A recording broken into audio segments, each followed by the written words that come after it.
Assalamualaikum warahmatullahi wabarakatuh teman-teman Tampi Lovers. Jumpa lagi di video kali ini. Insya Allah kembali kita akan informasikan berita-berita terupdate mengenai UFC. Kalian yang punya pertanyaan silahkan tulis di bawah di kolom komentar. Masukkan kritikan, jangan ragu. Insya Allah kita akan jawab di kesempatan video-video selanjutnya. Silahkan dengarkan.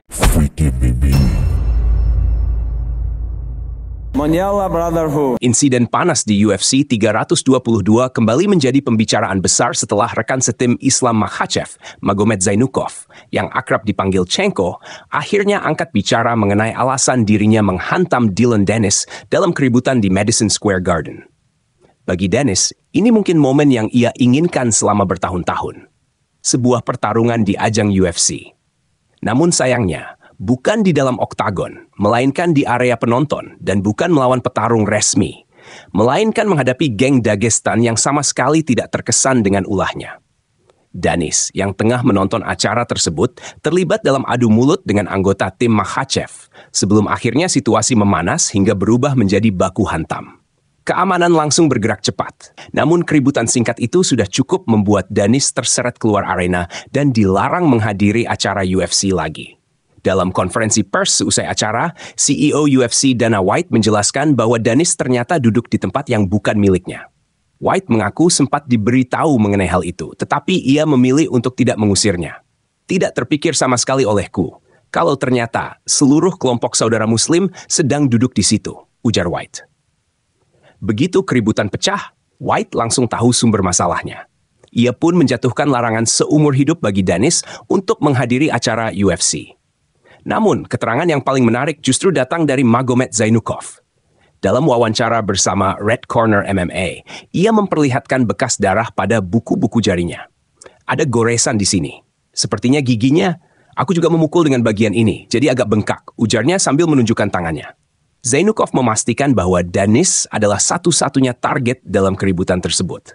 Saat ditanya apakah pukulannya dianggap berlebihan, Zainukov justru menjawab sebaliknya. Maaf memotong, tapi itu belum cukup untuknya, tegasnya. Menurut Chenko, semua tindakan Danis selama ini menghina keluarga, agama, dan mengejek Makhachev tidak bisa dibiarkan tanpa konsekuensi.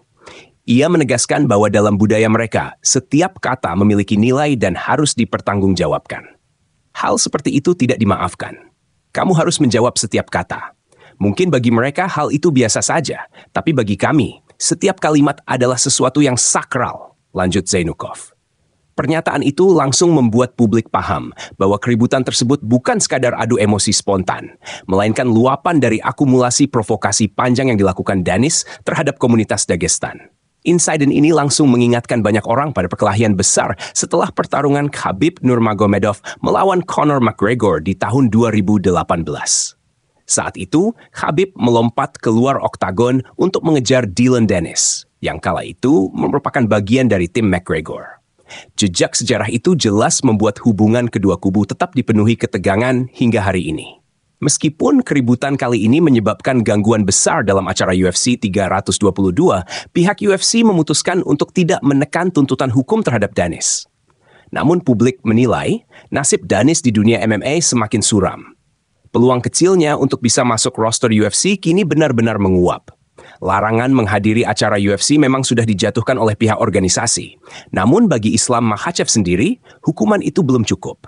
Sang juara dua divisi itu dilaporkan menginginkan sanksi yang jauh lebih berat bagi Danis, mengingat komentar dan provokasi yang dianggap sudah melewati batas toleransi. Dengan insiden ini, masa depan Dillon Danis semakin tidak jelas.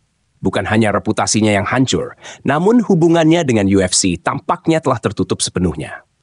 Sementara itu, pernyataan Zainukov semakin mempertegas bahwa geng Dagestan tidak akan tinggal diam jika nama mereka, keluarga mereka, atau pemimpin mereka dihina. Mondial Brotherhood.